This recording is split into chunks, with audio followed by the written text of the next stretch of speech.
Good morning. This is the inaugural series. We're going to do a lot of this because Sarawak history has been distorted, and even now there is another group of people who are trying to rewrite Sarawak history, which erase the importance of the actual history, especially the original people and those who played a role in the history of Sarawak. We have today with us Miss Lina Soo. Thank you for joining us. Sorry. Lina Soo she graduated from Leicester University, UK with a Master MBA. She has been a very active Sarawak activist. She has written 2 books, which she will elaborate later on. Who knows? You may be interested. You should be interested because we would like to know to tell more about authentic Sarawak history. We also have Raymond Tong, another fellow Sarawak activist. We are here not as politicians, but we are here to give opportunity to Bangsa Sarawak to know about Sarawak history. Miss Lina Soo, so you have written 2 books. Please tell us about your books. This was the first book. It's called Sarawak the Real Deal. It tells about the Sarawak response to the formation of Malaysia. And my second book is Sarawak Chronicle. It's a compilation of letters, laws, and agreements. Anger. With legal opinions and commentaries. Okay. It's a record of the constitutional history of Sarawak. Very These 2 useful. books are available on Amazon.com. Oh, you can buy from Amazon. Okay.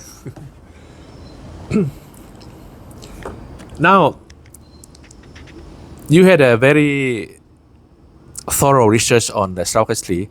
Please tell us more about how a place developed and called into Sarawak.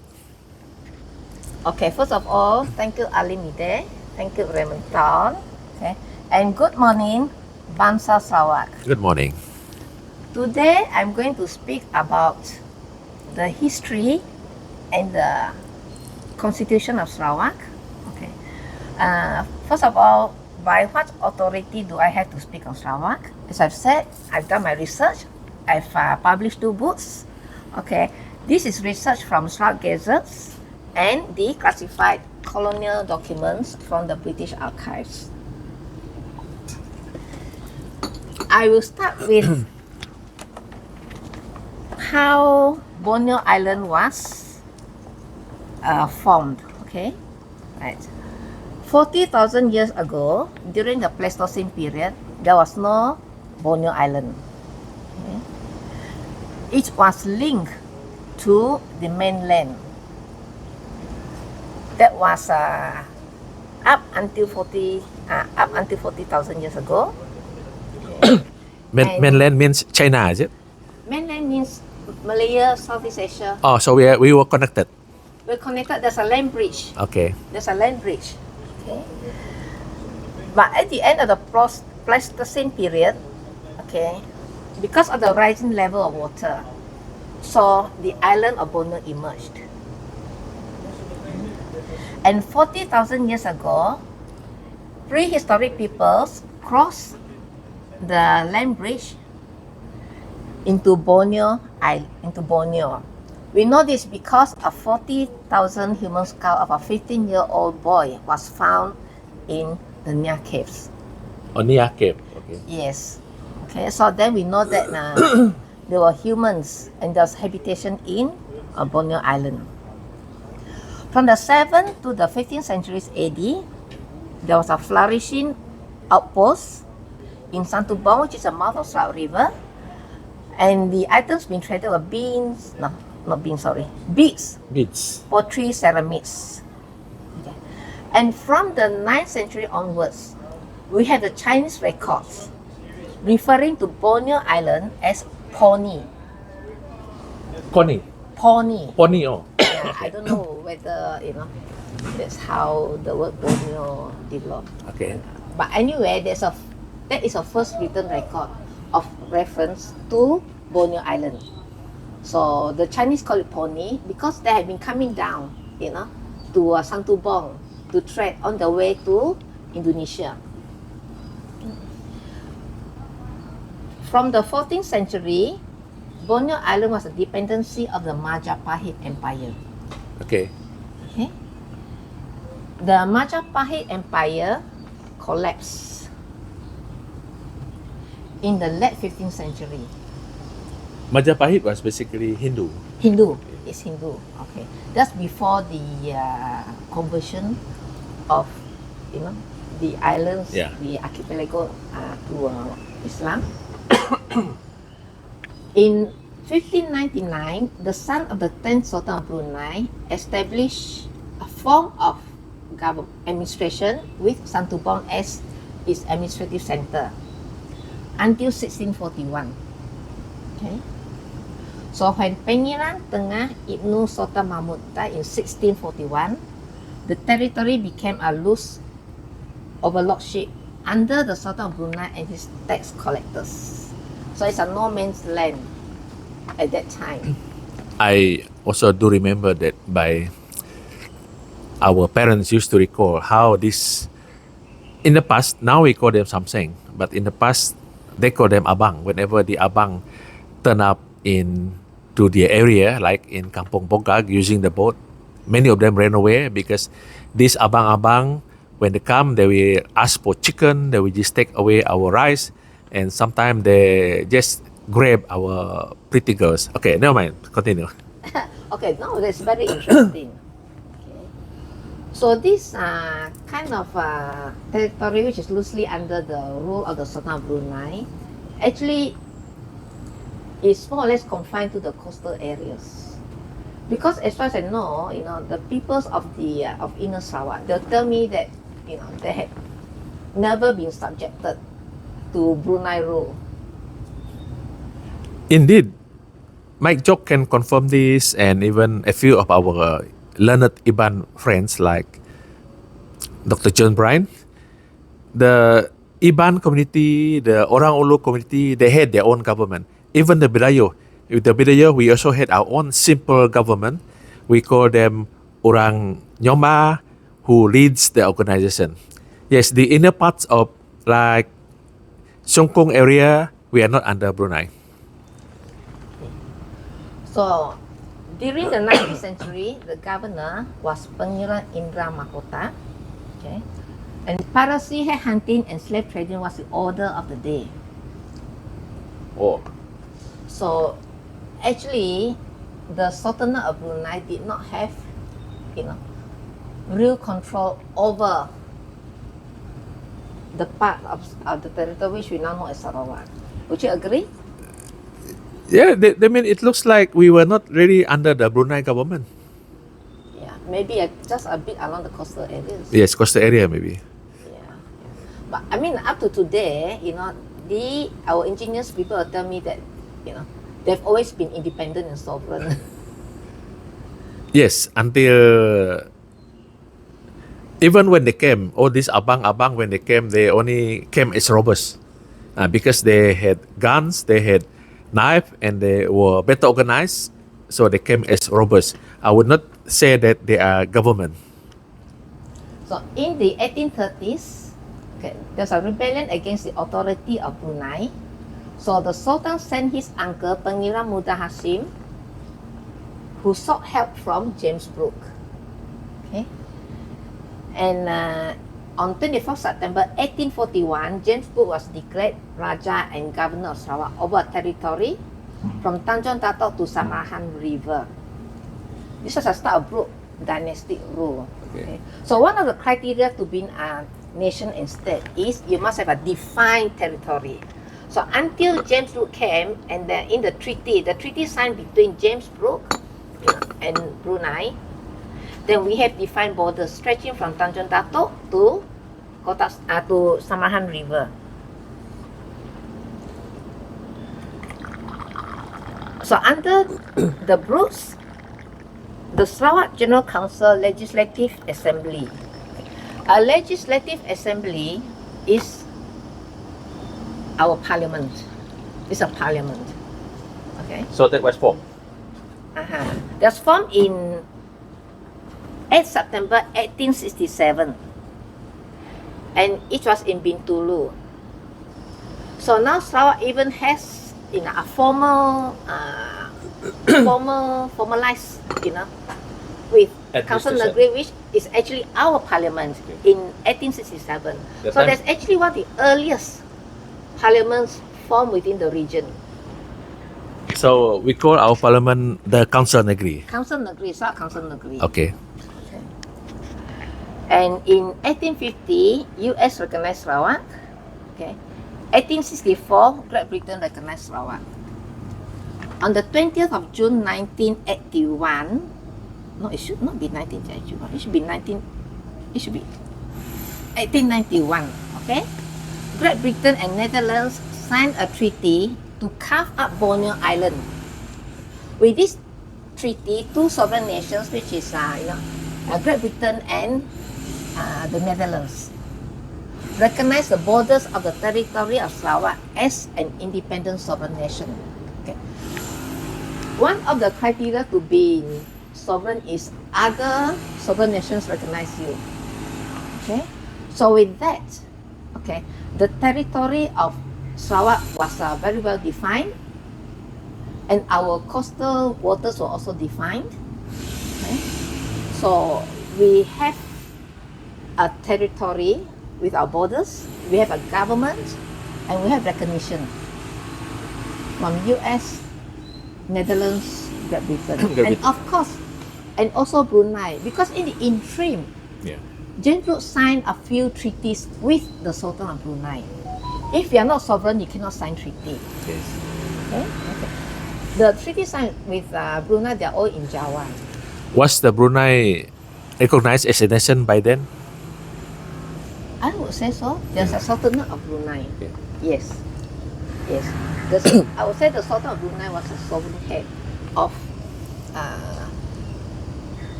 Brunei. That means at that point of time we were being recognized by USA, Great Britain, Netherlands, and Brunei. Yes. Yeah.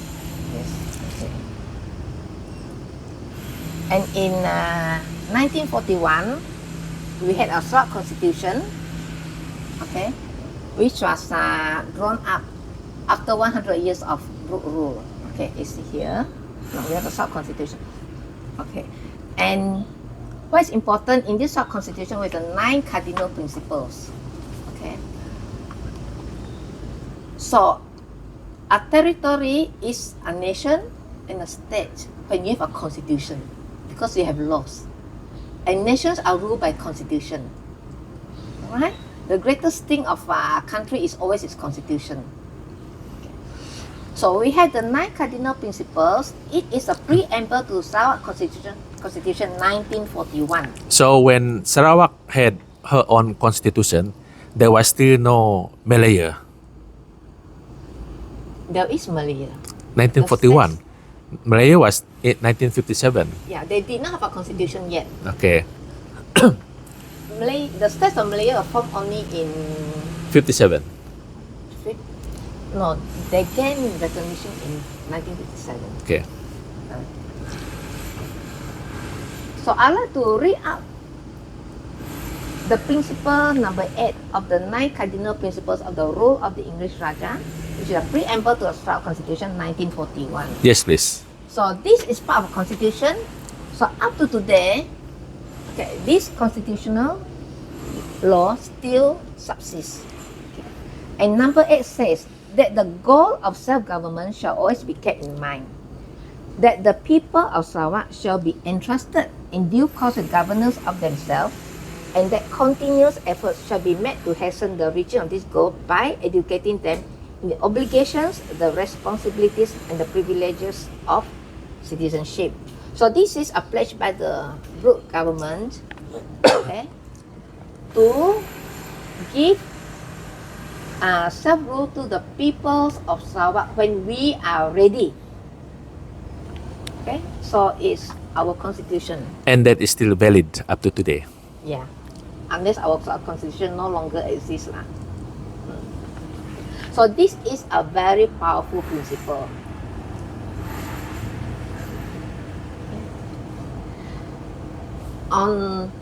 24th December 1941 to 8th of February 1946. That was World War II. We are under Japanese occupation. So under Japanese occupation, we are not independent because we are ruled by the Japanese. Okay. But we're still sovereign because, the world still sees Sarawak as sovereign, waiting to be liberated from Japanese rule. Okay. So that's what sovereignty means. Okay, so we had no independence, but we had sovereignty all throughout the Japanese occupation.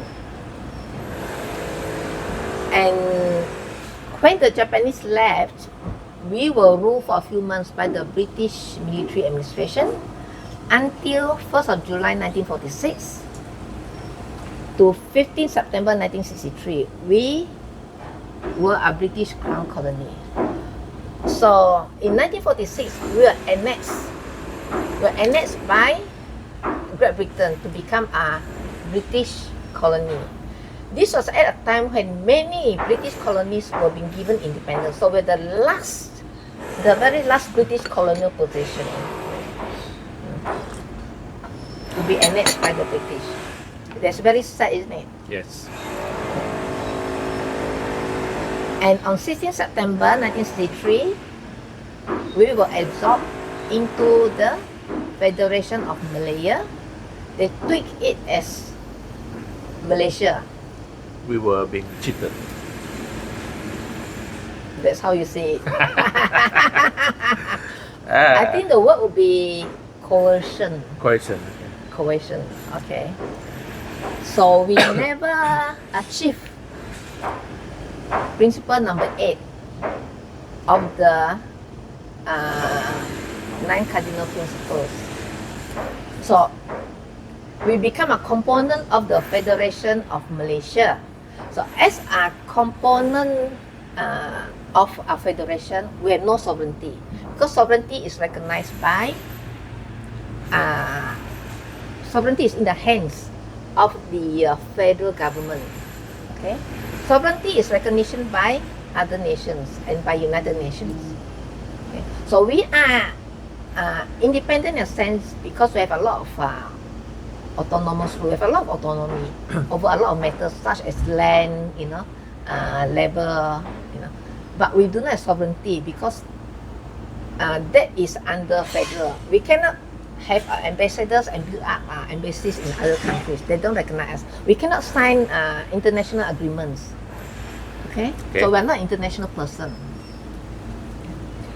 So which brings, that is the outline, okay, of the historical and constitutional context of Sarawak. Okay. Just one important issue that to me that pops up: what is independence and what is sovereignty? Yes. Okay. So Sarawak is not independent. Sarawak is independent. I mean, it has independence that we have self-government. We do have our state law, and we still have our state constitution. But we are part of Malaya. Part of federation. Okay. Yeah. Where people only recognize Malaysia, they don't recognize Sarawak. Okay. Sovereignty.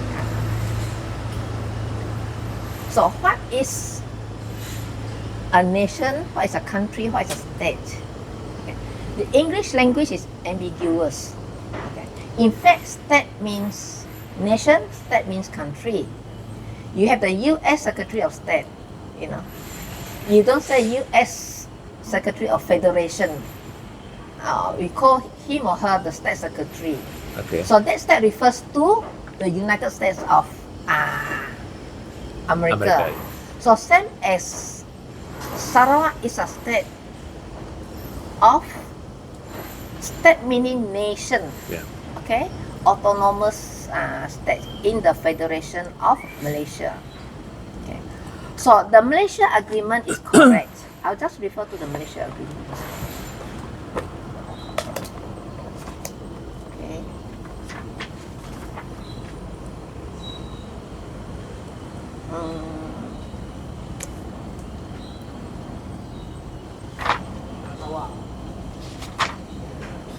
Let's see, I'll just cite. Okay. In the Malaysia Agreement, in part 2, okay, the federation shall be known in Malay and English by the name Malaysia. Okay. The states of the federation shall be the states of Malaya. In this context here, meaning the negeri of Malaya, which is Johor, Kedah, Kelantan, Melaka, Negeri Sembilan, Pahang, Penang, Perak, Perlis, Selangor, and Terengganu.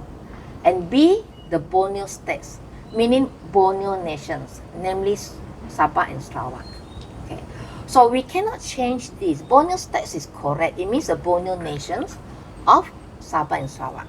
So there are 3 nations in the Federation of Malaysia. The negeri of Malaya. Malaya, the states, meaning the nations of Sarawak and Sabah. So there are 3 nations in the Federation of Malaysia, the same as UK. So Scotland, Wales, Ireland, England, they are nations in UK, in the Union of United Kingdom. Where is Singapore? Singapore is 3 because we don't talk about them, because it's not over there. Yeah. See. Okay. So it is correct to say that we are Borneo states, Borneo nations of Sabah and Sabah of the Federation of Malaysia on equal footing with the states of Malaya, which are the negeri-negeri. But in actual fact, if you look at the history of Malaya, they were all independent states before the British formed the Malaya Union. Remember? Yes. They are such because they're their own sultans. They're actually kingdoms. Yeah. They're independent and sovereign kingdoms until the British came, and amalgamated them into the Federated States of Malaya. Okay. So the other thing we need to point out is, what makes a nation or what makes a state. Okay, so there are 4 elements. Okay, to qualify as a country, as a nation, or as a sovereign state. Okay, so there are 4 elements. There are territory. It must be defined. Okay, you have borders. Okay? There's a permanent population. Means that territory has been peopled, by, we will call them indigenous people who have been there since time immemorial. Nobody knows when they are there. I mean, 40,000 years ago, we don't know who crossed, who crossed into the island of Borneo. Okay, and they have the history, they have the culture, they have the language, they have the stories, they have songs. And then the third element is authority, meaning you govern yourself. Okay. You can make your own laws. You have your own parliament or legislative council or whatever you call it. You can collect taxes from the people on the territory. And the essential thing is recognition. You can declare yourself independent, but if not, no other country recognize you, it's no use. You're not independent. So you must have recognition from superpowers. Like US recognize Kosovo, but United Nations still don't recognize Kosovo as sovereign. Okay, so Russia recognize Crimea, but the world doesn't recognize Crimea as Russian territory. So what is important is if a state, a territory wants to declare itself independent, it must seek sponsors. It must have some other country to recognize it. Only then you can be on the road to statehood or nationhood. Okay. So with that, I will stop here on the historical and constitutional context. Can we still claim that Sarawak is sovereign? After we have met the 4 things, 4 criteria? Yes. Okay, we don't meet the recognition because other nations and other independent states, United Nations only recognize Malaysia. But we were being recognized by 4 entities before the formation of Malaysia. Yes, at that time. So we were, as an independent sovereign state from the time of James Cook in 1841 because we actually satisfy the four elements Okay. of sovereignty until 1946. No, not 19, until 1963. How say 1963? Because as a British colony, we are not independent. We are independent in a way, and okay. But we're being recognized after the Second World War. Yes, in between there are few months during Second World War. Yes, we are sovereign, and there are few months before we are annexed as a British colony. Okay. Because once we become a British colony, we do have self-government and independence in how we govern ourselves, but we don't have the sovereignty because other nations recognize UK as our colonial master. They recognize UK, so any international agreements have to be signed with UK. Okay. And upon 1963, okay, so the British had left, but the British transferred their sovereignty over Sarawak to the Federation Of of Malaysia. Malaya. They renamed it as Malaysia. Oh. So here we go. The hinterland, Dayaks, the interior part, we were never being governed by the Brunei Sultanate. But there's a movement by a certain group of people who is trying to change history. Do comment, do discuss below. Mr. Ramon, do you have anything to add? Okay, today is really an honor to come together with Miss Lina to clarify the issues of Sarawak and also within Malaysia. This is very, very important because we need to clarify this issue. There are too much misunderstanding and people are not clear about how is it. So today we are so happy to have Miss Lina to bring us back, in history and carry us forward to how Sarawak is it and today and also Malaysia. One thing she mentioned very important is that it is a three nation coming together. Of course, Singapore should be included because Singapore is not more. So we're talking about three nations coming together. So what Ms. Lina said that when you talk about the states of Borneo, it means that a nation of Borneo and nation, So it means there are two nations. One is Sarawak and the other one is Sabah, which is not Borneo territory. So in that sense, three nations coming together, you're talking about three nations means the Malaya as one single entity, Sabah as one single entity, and Sarawak as single entity. There are three nations. So we are Sarawak and Sabah. We are above the different states in Malaysia. Yes. We are above them. We are not equal to these states. We are above them. We are like Malaya. So Malaya is equal to Sabah, Sarawak. That is how we should look at. So today we are so happy to have Miss Lina doing all these things to clarify all this because we unfortunately history was not put in proper context because we do not spend enough time to let our people study history, and because of this there's so much confusion about how is it formed. If we go and ask anybody in the street, more so in those youngsters, to know the history of Sarawak, Sabah, also the whole Malaysia, they would not know. That's why today everybody is confused how Malaysia was formed. They don't even know that the states means set for Sarawak and Sabah is a nation. They thought that states means like West Malaysia, Negeri Sembilan, Terengganu, and all these are not. These are states in the Federated State of Malaya. But we are a nation coming together with Singapore and Sabah. So that's why today we hope we can. Ms. Lina has clarified many issues, and we are going to move forward and carry on the series because it's high time that Sarawakians and Sabahans or even our comrades in our fellow brothers in West Malaysia to understand fully, in proper context how Malaysia was formed and the position of Sabah and Sarawak in Malaysia. So that's very, very important. We want to say thank you to Ms. Lina for giving us this first step towards the clarification, and there will be a more series coming. Thank you. Thank you, Raymond. Would you like to add in? Yes. The next one will cover ICG. We'll cover Cobalt Commission.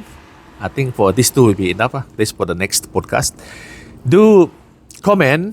Do write in below, and then hopefully with that comment, then we can continue another interesting series, which we feel is very important. All Bangsa Sarawak must know. Lina Soo, your final message. We'll be continuing with the next chapters later on about the Malaysia Agreement itself. Okay, there's a lot of contentious issues.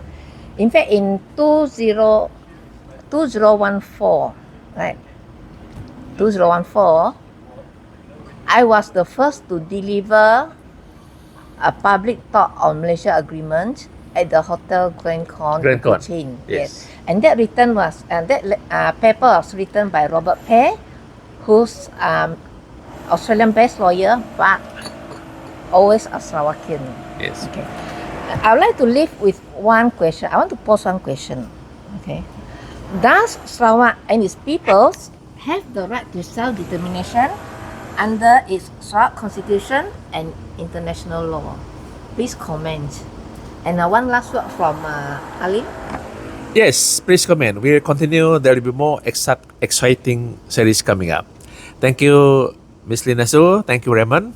We'll meet again soon. Salam. Bye.